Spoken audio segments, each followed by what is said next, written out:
Most people wash their hair several times a week and probably don't think much of it, but it turns out they may be doing it the wrong way. If you've been suffering from consecutive bad hair days, your shampooing habits may be the reason, but don't fret. Here are some things to watch out for when you're taking care of those shiny locks.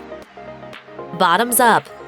It's not easy to wash a head full of tangled hair, so most people brush it out before washing. But according to Fernando Salas, brushing from top to bottom, the way most people are taught, is actually not the right way to go about it. He suggests adopting the bottoms-up method, which is combing your hair in smaller pieces, starting at the bottom and working your way up toward your scalp. He explained, "When you comb hair from the bottom up, you are working with less surface area to untangle at one time. Working in smaller sections like this is key. When you try to comb from the top down, think of how much hair you are attempting to pull a comb through at one time."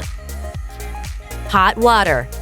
According to hair expert Sophia Porter, when it comes to washing your hair, most women need to cool it, literally. She explained, "Women should try their best to avoid using hot water while washing because this strips the hair of its natural oils and fades color tremendously."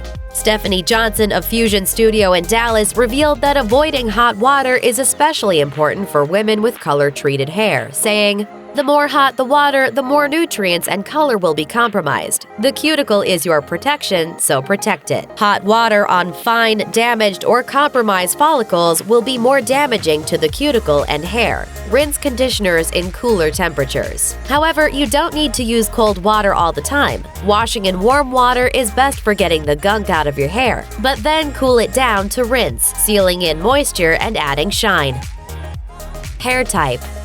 Different hair types can have different cleansing needs. For oily hair, applying shampoo before wetting the hair can actually get rid of buildup more effectively. Johnson said that paying attention to the condition of your scalp is also important, and it comes up with her clients all of the time. She added, "I just recently shared a tip with a lady who asked why her sensitive, dry, and flaky scalp wasn't clearing up. She was using clarifying shampoos that were adding to the problem, and her scalp was out of balance. Professional products for your needs make a difference. It's not just the condition of your hair and scalp, but also the length that should determine how you wash your hair," according to celebrity hairstylist Brandon Martinez, who revealed, "A big mistake most women make, especially when it comes to having long hair, is that they are not using a leave-in detangler after they wash. Color can be another factor. Blondes especially need to pay attention to what shampoos they use and integrate a purple shampoo into their routine to cut the brass and keep that ashy blonde color." Wet hair. All wet hair is delicate, and treating it harshly can cause breakage as well as a multitude of other problems. Even if you don't have color-treated hair, Martinez is still a big proponent of the wet brush and explained that women with long hair especially need to take extra care when their hair is wet. He advised, "Women with long hair must use a leave-in conditioner and then a wet brush to prevent tangling. If they don't, it can lead to excess hair being pulled out."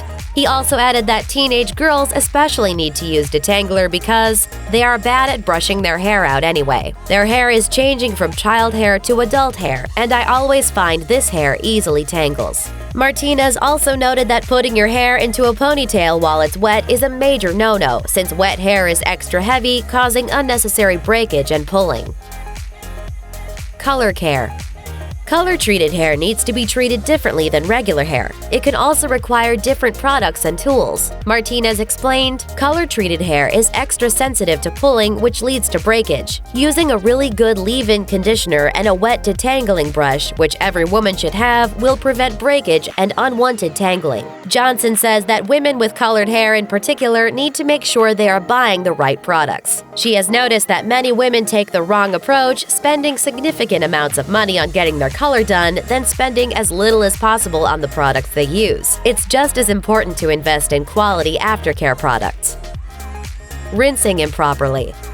Rinsing might be the last step, but it's not the least important one. Doug Martucci, creative director of Pro Rituals, explained, "A common hair myth is that you should rinse out all of the conditioner. Never do this. Rinsing all of the conditioner until your hair is squeaky clean is defeating the purpose of the conditioner. Conditioner provides slip and protection to the hair. If you're worried about being greasy, rinse the scalp well and leave that slippery feeling on the ends. But when it comes to shampooing, the opposite is true. You should always rinse it off completely. Thanks for watching! Click the list icon to subscribe to our YouTube channel. Plus, check out this other cool stuff we know you'll love too.